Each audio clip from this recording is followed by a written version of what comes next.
Right, my name is Trudy Kitui, and of course we are here with the one and only balozi wa Mama Samia, balozi wa William Samoei Ruto.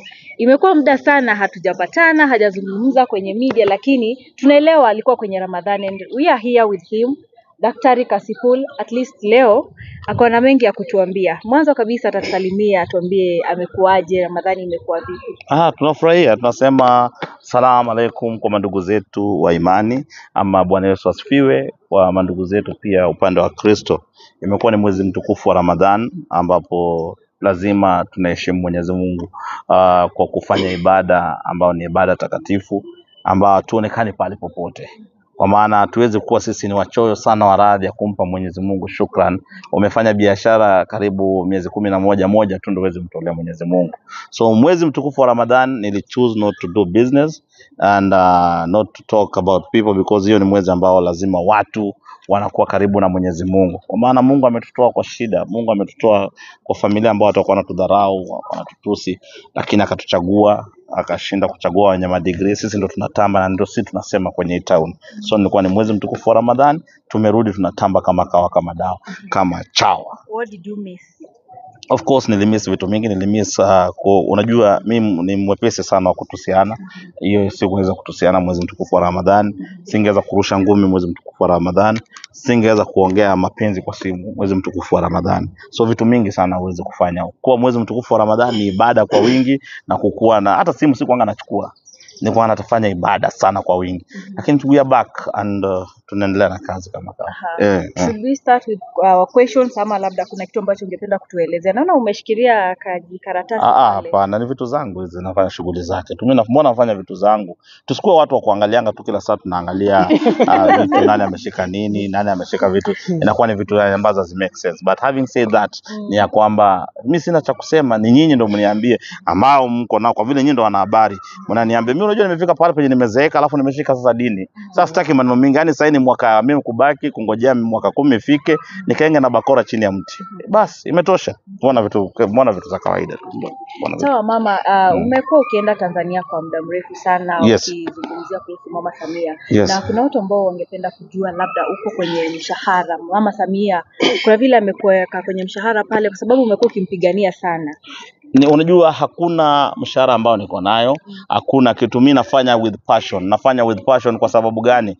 Mimi kwenda kwangu Tanzania, siendi Tanzania kwa sababu naenda kufanya maokoto. Point of correction. Naenda Tanzania kwa sababu naenda kufanya kitu inaitwa benchmarking. Napenda nchi yangu Kenya sana to an extent whereby nimetembelea Tanzania, nikaona uzuri ambao vitu ziko Tanzania, nikaamua niende nisome nini Tanzania wanafanya ambacho Kenya hawafanyi.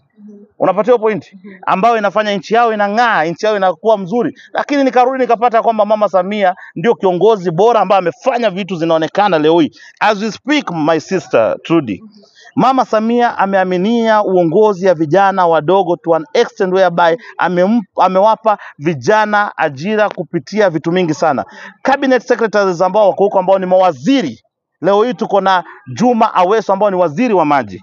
Anafanya kazi mzuri katikati ya Dar es Salaam na nchi mzima inamsherekea kwa sababu anafanya. Ni kijana mdogo sana. Huyo ni kijana huwezi kupimanisha na miaka hata Salase. Salase ni mkubwa kwake. Enda uangalie Mwana FA ambaye alikuwa ni mwanamuziki wa hip hop. Ako kwenye tasnia ya mchezo. Leo tuko na Samia Cup, muona ma celebrities wote wamekuwa wakianguka pale. Watu wanafurahia mpira, watch mpira kuanzia saa 1 asubuhi mpaka saa 1 jioni. Unapatia pointi? Wachana na Mwana FA, kuna mawaziri ambao wamechaguliwa chini ya uongozi ya Mama Samia Suluhu na amewapa uwezo wa kufanya kazi. Leo hii enda kwenye barabara za Tanzania usiku zinafanywa kazi chini ya uongozi ya Mama Samia Suluhu. So mbona nisiende kumtafuta Mama Samia Suluhu au nisitafute kwenda kwa nchi yake kusoma nini inafanyika kwa nchi yake ambayo ifanyiki hapa Kenya, na tukuje tuambie Wakenya kwamba mnazingua uongozi ya Mama Samia. Inawezekana kwa sababu maraia wameamua kushirikiana na serikali kufanya kazi, na serikali inafanya kazi ambayo inaonekana. Leo hii ukienda Tanzania usikie kuna mtu ambao ukitaja jina Mama Samia anakasirika, ujua kwamba hajakasirika kutoka kwa roho. Hajakasirika kutoka kwa roho. Labda tu akona sura ngumu kama malaika Zulnar. Ule mwenye anasimamanga kwa mlango wa jehanamu. Ndio asicheke naye, kwa vile akicheka nao hata kuingisha jehanamu. Huyo ni mtu ambao, huyo ni malaika ambao alipewa kitu inaitwa, alicheka siku nye Mtume Muhammad sallallahu alaihi wasallam alifanya nini? alizaliwa. Hajaicheka, ako na sura ngumu kama Manu. Yaani watu wenye unajua si Manu, watu wengi wanaweza kudhania Manu anakasirika. Kama Manu akasiriki, ni sura tu ndo aliumbwa nao ya bitterness, lakini ni mtu mwenye roho yake iko safi. Mapatio point. So hii sura ni ile sura yenye unaona anaangalia tu. So huyu tunampimanisha na malaika anaitwa Haznur. Haznur ule mwenye anasimama kwa anasema Hazanur. Mwenye anasimama Hazanar, ule mwenye anasimama karibu na mlango wa Janamu. Penye watu wanachomwa wale. Huyo sasa ndio sura inakaa kama hivi. So unasikia? Sasa huyo ndo mtu ukimwona Tanzania, ukimtajia jina ya Mama Samia Suluhu, ukiona kama acheki, si ati amekasirika kwa roho. Ni watu ambao wako na maumbile, ambao sura yao inakaa tu wamekwazwa, lakini hawajakazwa kwa roho, ni roho safi. Mtu kama huyo ana roho safi, lakini sura inaonyesha kitu tofauti. Kupata bibi kwa huyu mtu ni shida. Kwa sababu bibi Tanzania nitaishi na hii sura maisha yangu yote, kwa nini? Lakini kwa roho anatoa watoto wa roho safi. Yeye kwa roho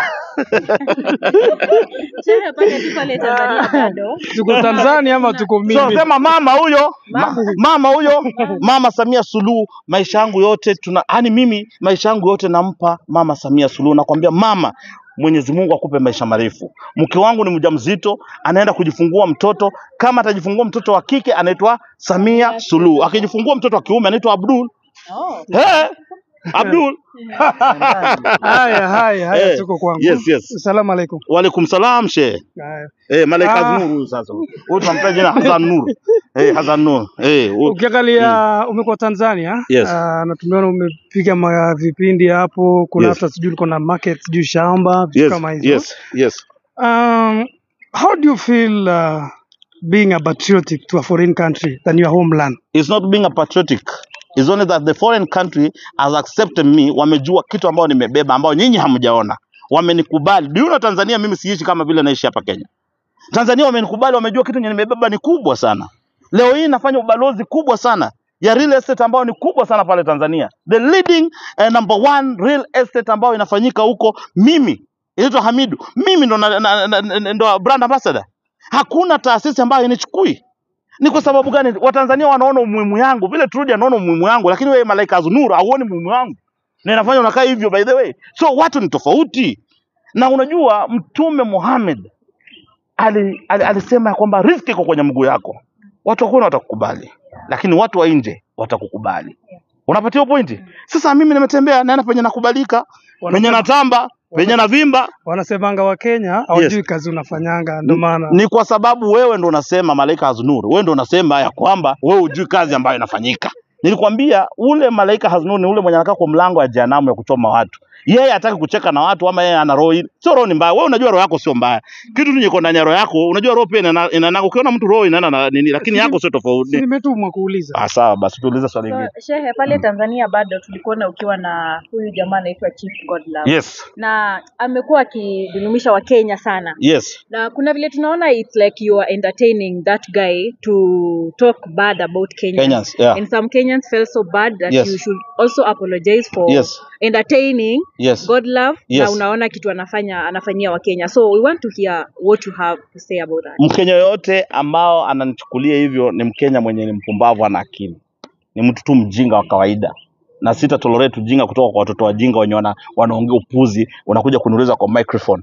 Mimi nimekaa na Chief Godlove nikamsomea kwenye kamera iko pale kwenye mitandao. Nenda muangalie nikimwambia kwamba hauwezi kuzingua wa Kenya kama nimeketi. Sasa huyo Mkenya gani wanasema Kasipula hawezi? Alafu walikuwa wanataka nifanye nipige nichape Chief Godlove. Niende nianze kumchapa. Chief nimekupiga ndo Wakenya wafurahie. Hamna. Chief nilimsomea akatoa maokoto, nikamwambia maokoto nikabwaga na maokoto. Unapatiwa pointi. That does not mean that Chief is not my friend. Chief is my good friend. Chief is my good friend. Nikiingia Tanzania anatoa convoy ya magari zinanichukua kwa airport ananipeleka. Sasa mbona nikasirika na Chief? Nikasirika na Chief ndo nikufurahisha Trudy. Mtangojea sana. Mtakaa chini mtaweka vikao sana, hakuna vile itakuwa. Chief Godlove alisema na akasema kwamba hii kitu yenye tunapigania ni ya kwamba kuna vijana wavivu ambao hawataki kufanya kazi. Ninawachanua watoka waende wafanye nini? Wafanye kazi. Sasa wale madogo ambao wako busy kwenye mitandao wanasema Kasipula anatolea, mko nataka nifanyaje? Nipige nikate Chief Godlove kichwa niende jela. Niue Chief Godlove na niko kwa nchi yao. Niende nini na Chief Godlove? Hapana. Hiyo ni upuzi.